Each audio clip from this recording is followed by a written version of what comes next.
Hello everyone, welcome back to my channel. তো আমি একটা নতুন ভিডিও নিয়ে চলে এসেছি।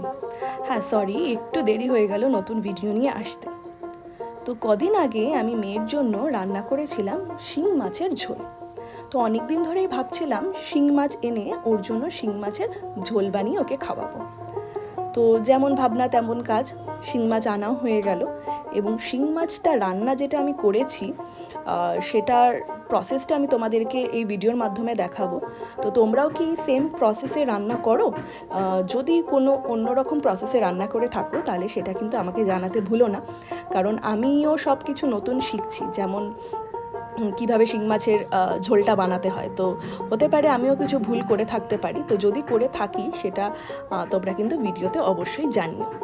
আচ্ছা, শিং মাছে কিন্তু আমরা সবাই জানি অনেক উপকারিতা, যেমন প্রচুর ভালো ফ্যাট আছে, প্রোটিন আছে, মিনারেলস আছে, আর ভিটামিনের মধ্যে আছে কিন্তু ভিটামিন এ এবং ডি।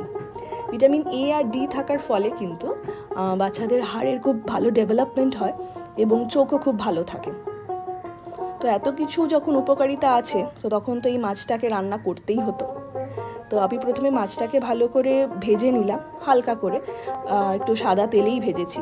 ভেজে নিয়ে সামান্য তেলের মধ্যে জিরে ফোড়ন দিয়ে, গোটা জিরে ফোড়ন দিয়ে তার মধ্যে মিষ্টি আলু পাতলা করে কেটে, কুমড়ো আর পেঁপে দিয়ে দিয়েছি। এগুলো দিয়ে নিয়ে আমি ভালো করে হালকা করে জাস্ট 1 মিনিট একটুখানি নেড়ে নেওয়া আর কি, নেড়ে নিয়ে জল দিয়ে দিয়েছি।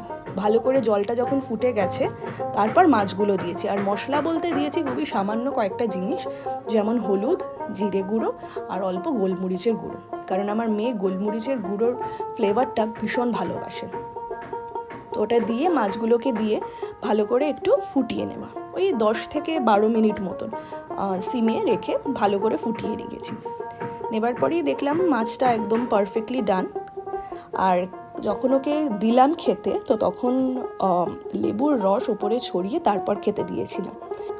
তো কেমন লাগলো তোমাদের এই মাছের রেসিপিটা জানাতে কিন্তু ভুলো না। তো চলো, দেখা হচ্ছে নেক্সট ভিডিওতে। টাটা।